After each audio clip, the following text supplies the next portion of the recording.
మేడ్చల్ కలెక్టరేట్లో బాంబు బెదిరింపులు వచ్చాయి. పోలీసులు డాగ్ స్క్వాడ్ ప్రస్తుతం తనిఖీలు నిర్వహిస్తున్నారు. మరింత సమాచారం మా ప్రతినిధి రమేష్ను అడిగి తెలుసుకుందాం. రమేష్, మేడ్చల్ కలెక్టరేట్కు బాంబు బెదిరింపులపై తాజా సమాచారం ఏంటి? మేడ్చల్ కలెక్టర్ కార్యాలయంలో బాంబు ఉందని చెప్పి కూడా ఒక అజ్ఞాత వ్యక్తి కలెక్టర్ ఆఫీస్ లో ఉన్న ఏఓకి మెయిల్ కూడా పంపించినట్లు కూడా అయితే పోలీసులు అయితే గుర్తించడం జరిగింది. మొదటగా ఆ మెయిల్ వచ్చిన ఆధారంగా కలెక్టర్ కార్యాలయం అయితే పూర్తిగా క్షుణ్ణంగా ప్రస్తుతం అయితే పోలీసు అధికారులు అయితే తనిఖీలు అయితే చేపట్టడం జరిగింది.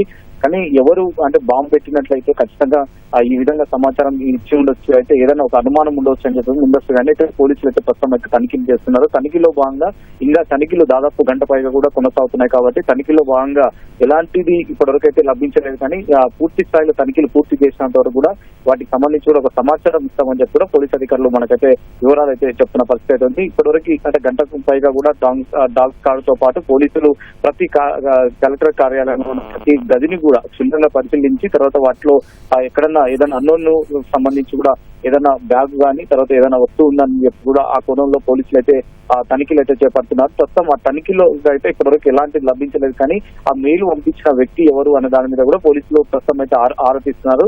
ఆ మెయిల్ ఎందుకు పంపించాల్సిన అవసరం వచ్చింది, తర్వాత కలెక్టర్ కార్యాలయంలోనే ఏ విధంగా బాంబు ఉంటుందని చెప్పి కూడా సీసీ కెమెరాలు అంటే ఎవరైనా అన్నోన్ పర్సన్ కూడా లోపలికి వచ్చినట్లు ఏదైనా ఉన్నదా లేదనేది కూడా ఆ కోణంలో పోలీసులు అయితే దర్యాప్తు చేస్తారు.